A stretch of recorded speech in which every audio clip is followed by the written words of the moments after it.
Hey YouTube, what's going on? This is PokeTCG Gamer back with another video, and in today's video, I am bringing you guys my Week 5 CPC Majors match versus A12 and who is the coach of the Arkham City Delibirds.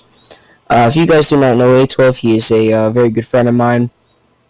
Definitely encourage you to check out his side of the battle, which will be his channel will be in a link in the description. But definitely a long-time friend of mine. We've known each other for about 2 years. Been playing in leagues together for about 2 years. I definitely know how good he is, and by this point I played him at least like 20 times. So there's that. He has a very, very threatening team, which consists of Tapu Koko, Diggersby, Sharpedo, which is his Mega, Momoa, Mandibuzz, Weezing, Paladon, Blissey, Druddigon, Kyurem, and his Z-move user, which is Archeops. A12, he is actually in my division. At the time, before we played this, we were both 3-1. But I think I had 9 differential at the time, and he had 2. So I was ahead by that. But this is basically the winner of this would take a mid-season lead of the division firmly. But definitely I was very hyped for this match. I actually built 2 different teams. I'm not going to go into the other one that I built and didn't bring. But I didn't know how to approach this game really, because it's very, very hard to switch into things like Tapu Koko and Diggersby for my team. So I kind of approached it in a kind of semi-stall way, and you guys will see that when I talk about the team. But there is certain things that I didn't reveal, so those certain things I'm not gonna go over in depth too much. But I will go over a little bit. So I looked at his team and I saw his hazard removal. His hazard removal was Mandibuzz and Archeops. So I'm pretty sure he's not gonna bring D5 Archeops, and if he does, then that limits his coverage. But if he doesn't, then Mandibuzz is his only hazard removal, and he actually didn't even bring that. So my strategy was looking very good from team preview. So basically, what I have here is a Scarf Crook. The coverage I didn't really reveal much. The 2 moves I did reveal were Knockoff and Earthquake, but basically just a Scarf Crook. My Garbodor, speed creeping, certain things on his team, like Mandibuzz, to be able to Toxic and prevent it from being faster than me and taunting me. So Toxic Spikes, Spikes, and Explosion. Basically just setting up hazards and getting up Toxic Spikes to wear down his team. Weezing cannot absorb them, obviously, because it's levitating, so there's that. Suicune, we have it's a pretty speedy Suicune, outspeeding his Diggersby. And it's rocking Scald, Ice Beam, or not Scald and Ice Beam. Protect, Calm Mind, Scald, and Substitute. This thing is gonna abuse the T-Spikes if it gets the chance. And it can also Calm Mind, also kind of win. And Blissey cannot break its subs with Seismic Toss if it decides to run that. Next up we have Torterra, kind of a check to Tapu Koko with Stealth Rocks and also the Yachi Berry. Also have Leech Seed instead of Synthesis this week for recovery, and this Earthquake to hit the Tapu Koko, and Toxic to possibly hit the Mandibuzz if it's not toxic yet. Next up, the Celesteal, I'm not going to go into because this is a set I might want to bring again, but the only thing I revealed is Protect. But there's that, and the Latios, it is a Subgroup Size Shock Draco set. I have some HP, a little bit of special attack to be able to Oko the Diggersby after his Spike, and max speed to be able to speed type the Archeops. That comes into big play in this battle. So sorry for the brief team builder, guys, but I just don't want to reveal much in this matchup, as A12 is a very good player, and he could easily scout this this team builder. But yeah, basically I decided just to lead off with, I think, just my Garbodor to just get up hazards because you can't move them. And I forgot to say I actually have a Sugar Berry on this Garbodor to be able to live any hit from the Diggersby. I live Banded Return with my spread. I live Banded Earthquake with the Sugar because of the Sugar Berry. So there's that. So I just set up my Toxic Spike, knowing that with the Sugar Berry I'm going to be able to live any hit even if it was like branded for some very strange reason. But I get up my first T-Spike, which is very good. But right after this, I'm gonna get up my second T-Spike just to be able to wear down everything really fast, or wear down everything a lot over time, and be able to have it so like things like Bussy and Kyurem can't outstall my team. So he goes for the Earthquake, and I'm just gonna get my second T-Spike as I get the weak armor, which was just for like if Diggersby wanted to like return me or something, it was banded, I could live and then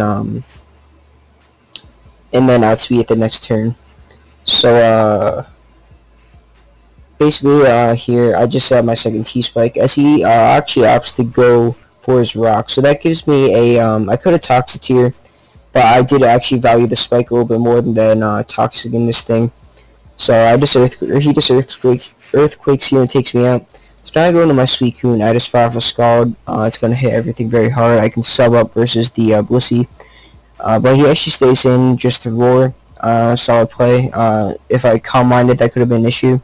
So really I go into my Crook. As I hard into my Latios here. As wanting to just get off a Draco on this thing, as this thing was starting to become annoying. So I just fire off a Draco here, and you guys are going to see, even with a limited special attack, that actually does 78%, revealing that this is very, very defensive, not much to def. So it actually wins me out to my Crook, which is fine. Obviously I'm Scarf Crook. I'm also Adamant Scarf Crook. I didn't mention that, but I knock off. The crit did not matter, obviously. He still had his leftovers. The knockoff easily knocked him out still. So now he goes into his Kyurem, which I don't want to stay in and take an Ice Beam. So I just go hard into my Suicune here, I'm pretty sure, as I substitute here. So now, because he's Toxic and he's on a timer, I'm just going to try to stall this thing out a bit as I just Protect. As right here, he actually reveals the Endeavor, which is definitely a very cool tech on his part. But I'm just going to start Scalding because I could start...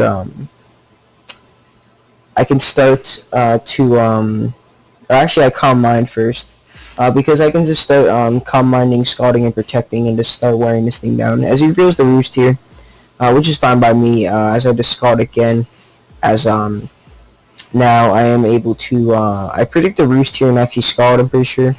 Yeah, I see Draco Meteors, which is fine with me, as I just Scald, breaking his sub, and now he's actually going to reveal the Custap area, but I just actually I didn't predict the end of the Roost, but I Calm Mind. Sorry. Let me slow this down a bit. So I didn't protect, just predicting a Roost, wanting to get off more damage, but he makes a nice play, Draco Meteoring it with the Custap berry. As I get up another Calm Mind, so now my Suicune is basically dead. So whatever comes in, obviously I'll sack my Suicune off to. As I goes into his Archeops just to Aerial Ace me. And this is a pretty big turn in the game. Obviously I didn't have Stone Edge on my Crook, so I couldn't go into that and Stone Edge this. Things like my Celesteela I wanted to still keep around. I didn't want it to like have to take a Z move. So I actually decided to go into my Latios and risk the Speed Tie.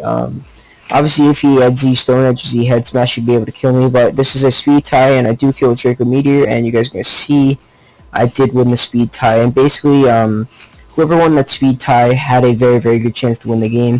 I was talking to A12 after. He thinks that if he won that Speed Tie, he guaranteed one. Which I'm not too sure about that. I think I still could have pulled it back. But it was definitely very unfortunate that I won that, and that decided the game. So basically, now I can just safely win this game. As he actually goes into his Wussy here. So I just go into my Torterra, kind of sacking it off as I still have my Crook to check the Tapu Koko. And my Latios also lives a hit from a range it's at, any hit unless it specs. But if it specs, it's obviously going to die to Crook. And normally it doesn't die to Crook if it's Sugar. So right here he Ice Beams and freezes me, which is honestly it's fine. As he does Ice Beams again, and I'm trying to thaw out and just get my rocks. As right here, he actually softballs, which I definitely think was a misplay. Um, I think he should have switched out into his wheezing there. But this is actually where he switched out into his wheezing, and now I actually do thaw. So thanks to that softballed, I actually got all my rocks, which didn't really matter so much. But actually right here, he poisons me with Sludge Wave, which is pretty unfortunate because I would have actually been able to stall this out a bit with the Leech Seed. But it's fine. He Sludge Waves and picks me off. As now I just go into Mega Audios because Side Shocking right now guarantees me a kill. Unless he goes Hard Cocoa, in which case I can play around that. But Side Shock does 35, and now I'm just able to use Side Shock again and get a kill. So actually I sub first just to try to wear it down more. And now because of that I'm just able to sub here. And now I'm able to roost, getting myself up to more HP. As he Seismic Houses and breaks it. So now I'm just going to Side Shock. Now I want to sub again, just lose more health. So Mega Auto is picking up its second kill of the game. Now he goes into his Tapu Koko. I honestly could have stayed in here and just Side Shocked, but I decided to go into my Celestia, knowing that he'd either Dazzle me or HP Ice, and this will allow me to protect and waste a little bit of his terrain, and not only that, also get toxic damage off on it. It actually makes a nice prediction here going for the Calm Mind, but right here I'm just able to protect again. I tried to get the double protect, obviously not getting it, but now his Tapu Koko is so low to the point where I'm comfortable in knocking off here, because if I knock off and I don't kill him, and he kills me, then Latios beats his wheezing. If I knock off and kill him, obviously, then I could end up with a 2-0 instead of a 1-0. So I just knock off here, knocking off this wheezing's leftovers, and now I'm able to just go hard into my Mega Audios, as I'm able to live any hit from the Tapu Koko from this range, unless he's like Z Fairy move. But he actually decides to Sludge Wave. So I just Side Shock here, knowing that even if he shook a Berry Coco, which he actually was, Crook kills it from where it's at. So either way, if he kills me in Mega Audios, then I still win the game. But you guys are going to see he goes into his Coco, and I actually Side Shock, and I actually do live, which gives Mega Audios its 4th kill of the game, giving us a 2-0 win over A12 and his Arkham City Delibirds. So we are now 4-1 plus 11 in our division, which is very, very solid. Very happy with how my team is doing and how our season is going so far. Don't really have any complaints. Mega Audios is sitting firmly atop the MVP standings with 15 kills and 3 deaths through 5 games, which is absolutely crazy. So glad that I drafted this thing. I actually almost considered going a different path in my draft plan, going with normal Latios and a different Mega, but I'm so glad I did not. Mega Latios is just such a fun Mega to play around with. But that's going to be it for this video, guys. Hope you guys enjoyed. I know that CPC is pretty much the only content I have going on right now. But once summer comes along, I will be bringing you guys some Showdown Lives. I will be bringing you guys, obviously, MPL Majors. As I said in my last video, the draft is going to be coming up in around a month. June 19th is, I think, is the draft date that was set. But either way, that's going to be very hype. And I hope you guys are looking forward to more videos when the summer comes around. But for now, if you guys enjoyed this video, make sure to leave a like down below, and I will see you guys next time. Peace.